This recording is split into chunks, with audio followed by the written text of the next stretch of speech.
তিনি বললেন, আমি আপনার বান্দা হওয়াতে গৌরব মনে করি। অতঃপর 50 ওয়াক্ত নামাজ ফরজ করে তাকে বিদায় করা হলো।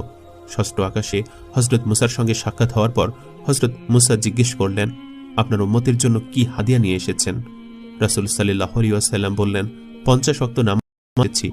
তখন মুসা আলাইহিস সালাম বললেন, ইয়া রাসূলুল্লাহ, আপনি আপনার পালনকর্তার কাছে ফিরে যান এবং সহজ করার আবেদন করেন। আপনার উম্মতের জন্য এ বিধান কষ্টকর হবে।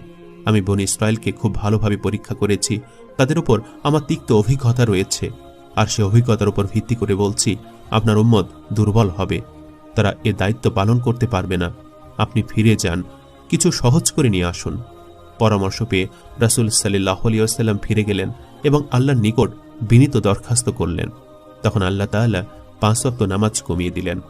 ফিরে আসার পরে মুসা আলাইহিস সালাম সাথে আবার সাক্ষাৎ হলো। তিনি জিজ্ঞেস করলেন, কি খবর? রাসূল সাল্লাল্লাহু আলাইহি ওয়াসাল্লাম বললেন, আল্লাহ তাআলা 5 ওয়াক্ত নামাজ কমিয়ে দিয়েছেন। অতঃপর মুসা আলাইহিস সালাম পুনরায় সেই কথাই বললেন, আপনার উম্মত দুর্বল হয়ে পড়বে, তারা এত ওয়াক্ত নামাজ আদায় করতে সক্ষম হবে না, আপনি আবার ফিরে যান। এভাবে নবী করিম সাল্লাল্লাহু আলাইহি ওয়াসাল্লাম হযরত মুসা আলাইহিস সালামের কথা অনুযায়ী মোট 9 বার আল্লাহর কাছে ফিরে গেলেন এবং প্রতিবার আল্লাহ তাআলা 5 ওয়াক্ত নামাজ কমিয়ে দিলেন। শেষ পর্যন্ত মোট 5 ওয়াক্ত নামাজ থাকলো।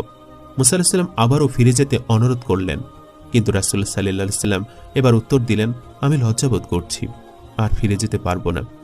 এমন সময় উপর হতে আওয়াজ আসলো, হে মুহাম্মদ, এ 5 ওয়াক্তই ঠিক থাকবে, তবে আমার কথার পরিবর্তন হয় না।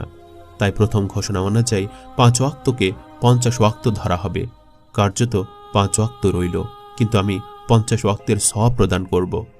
অতঃপর রাসূল সাল্লাল্লাহু আলাইহি ওয়াসাল্লাম চলে আসলেন। প্রথম আসমানে অবতরণ করার পর তিনি নিচের দিকে অসংখ্য ধোঁয়া ও ধোলা দেখতে পান এবং ভীষণ শোরগোল শুনতে পেলেন। তিনি জিবরাইল আলাইহিস সালামকে জিজ্ঞেস করলেন, তারা কারা? তখন জিবরাইল আলাইহিস সালাম বললেন, আপনার কওম মিরাজের ব্যাপারে আপনাকে বিশ্বাস করেও করবে না, কিন্তু আবু বকর আপনাকে বিশ্বাস করবে।